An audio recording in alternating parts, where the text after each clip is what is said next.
The organizing committee meet the month after the Runway Romp finishes to plan for the next years. And so we meet once a month until race weekend. But in the 4 or 5 days leading up to the actual race weekend, we start to prep the airport area to turn it into a racetrack. And it takes a good 2 to 3 days of volunteerism to put up fences and cones and hay bales and turn this into a track. And I mean, it's not just the time that's involved. I mean, it's people as well moving this forward. How many do you have on your committee, and what is their commitment? Well, the committee is made up of the racers. We have 12 active racers and what we call the North Bay crew. So these are friends and spouses, people that are close to the racers. But over and above that, we have many community sponsors, people that are stakeholders that have a real sort of vested interest in the event here. So our community sponsors are really very important to help us with human resources, financial resources, and physical resources, fencing and things like that. So it's a really community-based effort.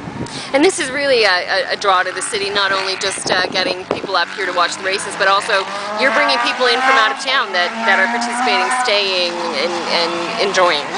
Yeah, when people come to the Runway Romp, a large portion of them are, of course, racers and family, and the majority stay here on track in the paddock area. That notwithstanding, there are still a number of people that do come and stay at the local hotels, or they stay with friends. But yeah, and then we have the spectators that come from, we'll say, a 2 to 3 hour radius of North Bay to make it a nice drive here, an overnight if they want to, but at least a drive here, see the races, and a drive home. What's the draw? What's the thrill about being, watching this and then being part of this? Well, you used the word thrill. So if you think about any motorized sports, it's thrills, chills, and spills. So we don't want any spills, but it's motorized sports, so there could be some, issues. But it's the thrills and the chills. It's very exciting to watch equipment, people on equipment going at a ridiculously high speed and very on the edge, 99.9%. And I think people like to come and see that, because if they're not on the track, they're doing the next best thing.